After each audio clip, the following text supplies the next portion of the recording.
आज की हमारी कहानी का नाम है खर्चीली सास। एक बार सीमा नाम की एक महिला थी।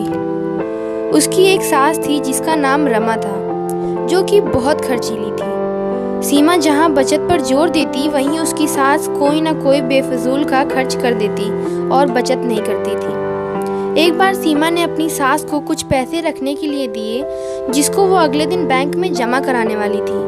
उसकी सास उन पैसों से बाजार से अपने लिए कपड़े लेकर आ गई। अगले दिन जब सीमा ने अपनी सास से पैसे मांगे तो सास ने बताया वो तो खर्च हो चुके हैं। उसने सीमा को कहा बचत करने की कोई ज़रूरत नहीं है, ज़िंदगी को अच्छे से जीना चाहिए। सीमा अपनी सास को बेफजूल घर की लाइट जलाने से भी मना करती थी, जो कि उसके सास को वो बिल्कुल पसंद नहीं था। वो इन बातों पर अपनी बहू सीमा को डांट देती थी। इसके बाद सीमा ने भी निर्णय कर लिया कि वो अब अपनी सास को नहीं रोकेगी। सीमा ने इसके बाद अपनी सास के कमरे का बल्ब लाकर बदल दिया। सास के पूछने पर सीमा ने कहा कि अब आप जितना चाहें उतना लाइट जला सकती हैं। एक दिन सीमा की सास को पकौड़े खाने की इच्छा हुई। उसने सीमा को पैसे देकर कहा कि जाकर राजू हलवाई की दुकान से पकौड़े लेकर आ। कुछ देर बाद सीमा अपनी सास को पकौड़े लाकर देती है, जो उसको बहुत ही पसंद आते हैं। इसी तरह दिन बीते जा रहे थे और सीमा ने अपनी सास को फिजूल खर्ची पर टोकना बंद कर दिया।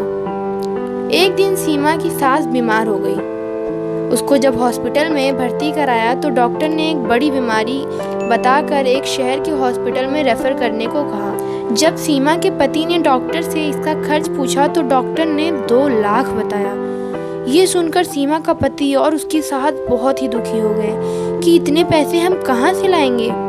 लेकिन सीमा ने डॉक्टर को अपनी सास को शहर के डॉक्टर को रेफर करने को कहा। लेकिन सीमा ने अपनी पति को कहा कि आप माँ जी को अच्छे हॉस्पिटल में ले जाइए और उनका इलाज कराइए, जिससे उसके पति और सास हैरान हो गए। सीमा ने बताया कि ये पैसे उसने घर खर्च में से बचत करके जोड़े हैं। इसके बाद कुछ दिनों बाद सीमा की सास शहर से अपना इलाज कराकर आ गई। अब वो पूरी तरीके से स्वस्थ थी। उसने आकर सीमा से पूछा कि तूने इतने पैसे जोड़े कहाँ से? मैं तो तुझे बचत करने से हमेशा मना करती थी। सीमा ने बताया कि मैंने सारे घर में कम बिजली प्रयोग करने वाले बल्ब लगाए और जब भी आप मुझे बाहर से पकौड़े लाने को कहती थी तो मैं घर पर ही पकौड़े बनाकर आपको खिलाती थी। उसने सीमा की बहुत तारीफ की और खुद भी आगे से बचत करने का फैसला लिया।